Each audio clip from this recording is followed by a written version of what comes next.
So far, I've learned the Senegalese know how to party and enjoy a close connection to the sea. But the Senegalese are also a deeply spiritual people. The majority of Senegal's 13 million are Muslim. And today, President Wade has invited me to join him on the holiest of days in Senegal. The outfit that I have on is called a Senegalese boubou. They wear these here for special occasions, weddings, sometimes even burials, but today, since it's a holy day, we're wearing it to go pray. President Wade's boubou is amazing because today he has an important religious observance to make.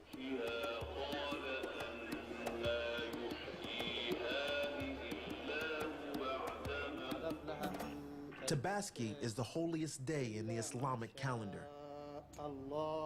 It's known as Eid in other countries, but the celebration is the same. It's a story from the Old Testament where Abraham wanted to please God by sacrificing his own son. But God intervened and supplied him with a sacrificial ram instead. So now, all families celebrate with their own animals, followed by a feast. To start the celebrations, the Imam and President Wade perform their religious duty. So what just happened is the Imam slaughtered his ram. This gives everyone else in Senegalese culture the right to slaughter their own rams. I've been given the opportunity to celebrate with a typical Senegalese family. We've made some good friends here, including Alfou Saini, who's our government translator. And he's been kind enough to invite us into his home for Tabaski with his family. This would be a pretty cool celebration. Welcome to my place, Mr. Tiki. I appreciate it. Tabaski isn't only a spiritual day, it's a social day. And who is this lovely lady? That's my mother. Bonjour. Tiki Barber. Everybody brings their whole family together. Is this like Christmas, like we would have in the United States? Definitely, this is with a pleasure. We meet brothers, sisters, mother, sister-in-law, or brother-in-law. Yep, it's one big family at Alfou's house, and I've been made to feel right at home. It sort of matches, but not really. This is Teranga at its best. These people have taken to me. They don't know who I am. I'm just a stranger, but I feel welcome everywhere I go. It's really a special place to be. As an Islamic culture, alcohol is not on the menu. So what are we drinking here?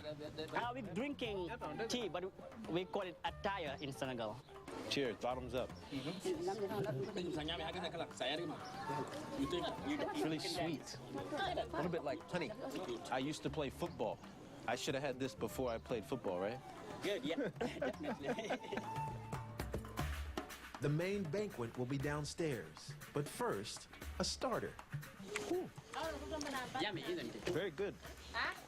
It's interesting over here. You smell all the vegetables and the fruits mixed together. Yeah.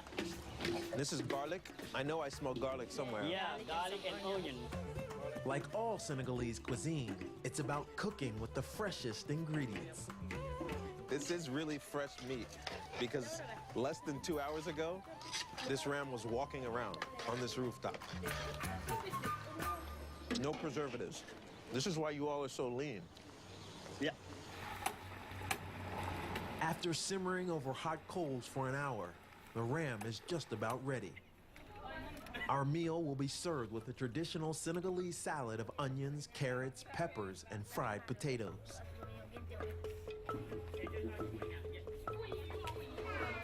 As is custom, the food is served on the floor.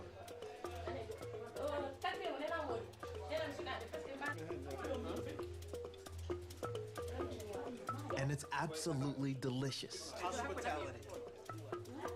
I have to say, eating on the ground with your hands makes for a far more tactile dining experience. And literally, we just dig in. Yeah. We use our hands. Look at this. Great.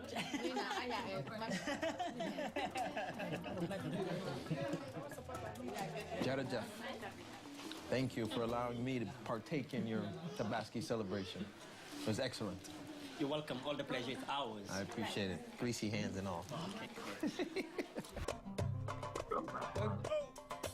Now, I suppose it wouldn't be West Africa without a camel ride. The ships of the desert. Ouch! They've got a bit of a reputation, but they've carried people across the desert for centuries. They didn't advise me to wear a cup while riding a camel. I'm braving this ship to check out one of Senegal's natural landmarks. This is Lac Rose. It's a salt lake, 10 times saltier than the sea. Senegal's equivalent to the Dead Sea, where tourists can float around like champagne corks. But there's something else that brings people here. It's white gold. And in ancient days, it was worth its weight in gold. Salt. Every day, these flat-bottom boats are filled with this cargo. Kasim has been salt collecting here for 25 years.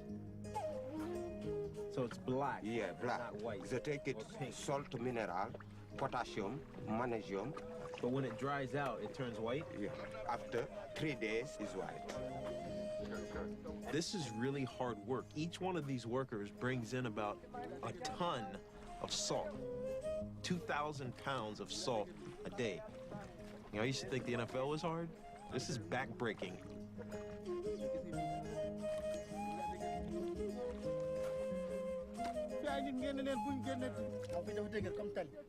Lac Rose, like Senegal, has developed into a popular tourist destination. These days, we're all becoming more connected no matter where we live. But there's one thing I didn't expect to find here so far from the nearest football field. I used to play football, American football.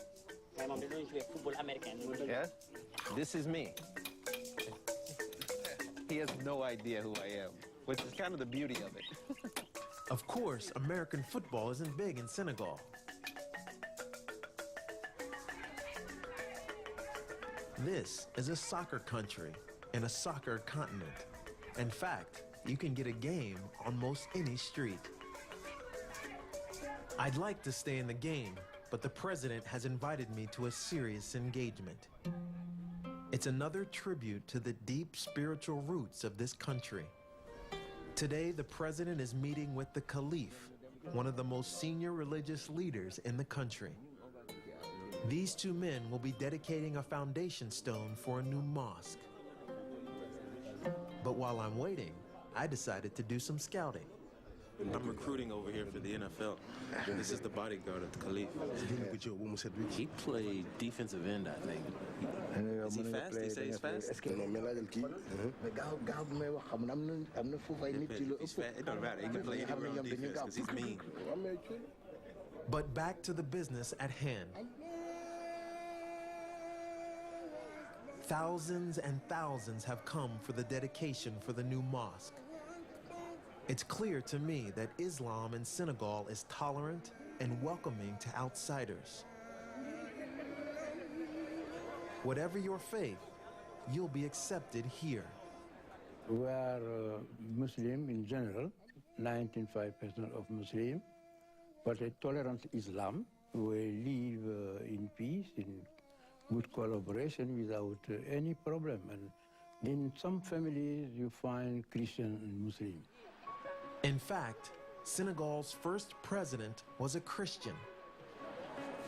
Even more remarkable, since the Christian community in Senegal only makes up 5% of the population.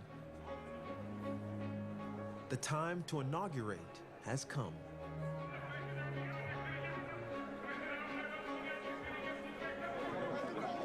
They just laid the first stone, the ground stone, for this new mosque.